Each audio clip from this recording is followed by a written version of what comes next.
So you've got a pile of figs. You could have grown them, got them from a family or friend, or you bought them and you're craving that fig preserves. The ideal way to get them is grow them yourselves. No hassle. The fig valanche is strong and furious once you've gone a couple of years, done a few trimmings, and that tree starts to produce for you. When we're doing the harvesting, you get really good at picking out which ones are done. This one is actually done. You can do it by feel. If there's a little bit of sponginess and give, you can certainly tell by color. This one's a little bit more ripe than this one, but you'll get used to identifying just by eye as you're going through and picking them which one is sweeter and which one is more harvested. Let's talk about fig trees for just a second. I planted these trees 3 or 4 years ago, and it was a bit of a slow start. And I can tell you, planting locations matter. I've got 2 trees out there that were planted at the same time. One area is a little bit drier, the other area is a little bit wetter, and the difference between the two, the production, the size, the health, the growth, is marked. The wetter, more shaded area, that tree is booming. First thing you're going to want to do is wash your figs. Not only do they have natural all over them, they've also got a white fluid that leaks out that has a bit of a bitter taste, and you want to wash gently, wash those off. If they're ripe enough, they're a touch on the soft side. I use the spray hose in the sink to do the washing, and it does an adequate job. Maybe multiple washings. I don't throw them around. Sanitize your jars and lids. We don't boil, we use our dishwasher to do the work for us. We are drowning in figs. This is probably about every 2 days, maybe 3, we do a harvest. And get this, every 2 to 3 days from just that one tree. It's a prolific producer and it's a no-brainer. Get one of these next spring and plant it in your yard, give it a little bit of fertilizer, and it will launch for you. The next step is to trim the stems from your figs, almost getting into the pink, and then quarter and quarter again. I like a little bit of a larger chunk inside my preserves because I like the mouthfeel and you can see the fig as you're eating it, and that pink inner portion dissolves or disappears, and that's what actually gives a lot of the flavor into your preserves. The seeds separate out. That's a whole nother mouthfeel that comes along with it. I don't know about you, but when I'm eating a preserve, I like to have the large bits of fruit in it. And this has it. It's got a tangy, sweet flavor. We actually prefer, this is the original, the low sugar version, so that that sugar flavor is not quite so overpowering when you're eating it. Large dice, small dice, that's your choice to decide whether or not what texture you like in your preserve. You can also throw those stems back at the plant base because that's nutrients for next year's crop when that dissolves down into the soil. Every little bit helps. This tastes nothing like Fig Newtons. It's kind of the consolation prize for cookies. Maybe it was one of those things that 100 years ago was an amazing treat for kids, but it was always kind of a, oh no, Fig Newtons when we were eating them. Figs taste nothing like that. It's a very smooth, very gentle flavor that comes with the fig, and just how interesting is that center? For this low sugar recipe, you'll want to measure out 1.5 pounds of diced figs.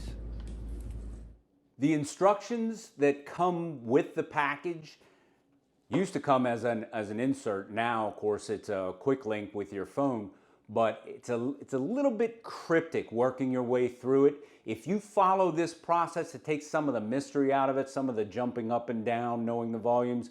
Follow this process and you'll get an absolute home run when you're making your fig preserves.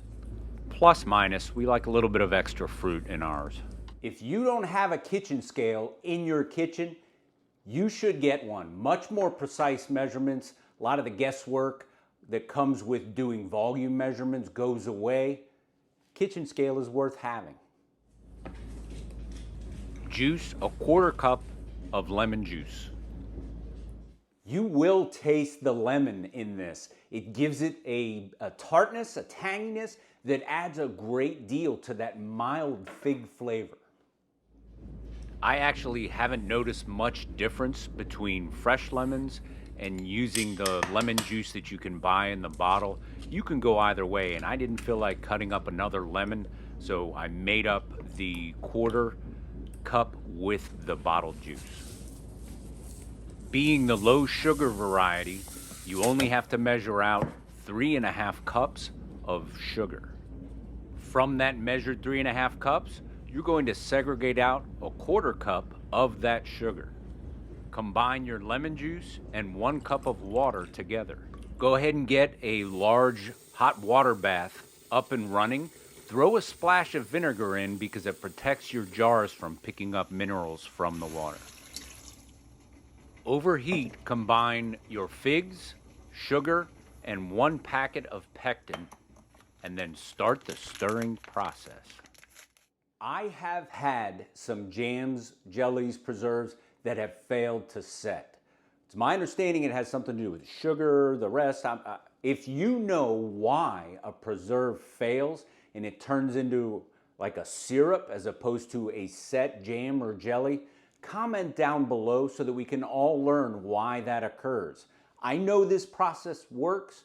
I'm learning. What are the mistakes that the common mistakes that you make while you're making preserves or jam?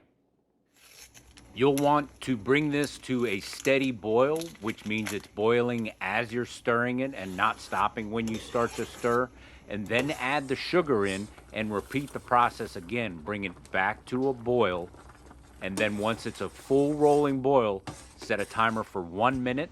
And now you're ready to bring your sterilized jars over and start to pour.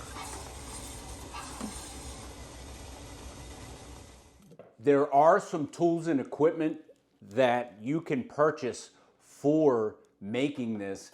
We'll put a link down below. It makes it easier. You can go to the Amazon affiliate link and pick up the tools and equipment that we use in this video. This jar funnel makes a huge difference in saving the mess. Getting that lid rim clean matters for the seal. So that tool is a game changer in failed seals and time.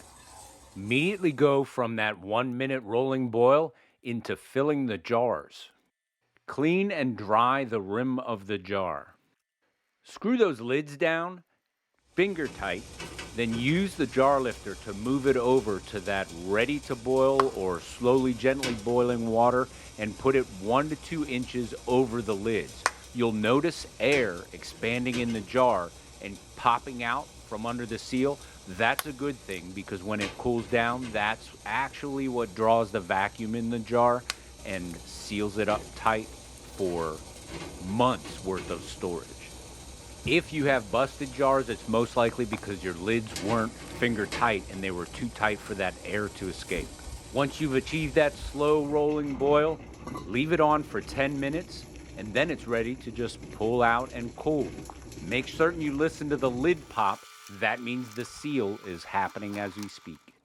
As with the other Teach a Man to Fish journey that we're on and the building of the skill sets, adding in preserving these figs is another layer that actually had multiple layers before it. We learned how to plant fruit trees, how to fertilize fruit trees, where to pick to plant it.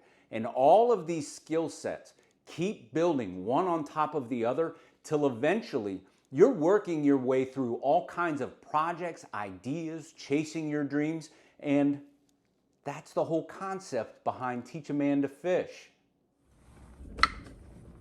Some people don't follow this step, but I flip the jars over in order to keep the fruit distributed. As it cools, it'll rise to the top. Flip it over and the fruit redistributes throughout the preserve.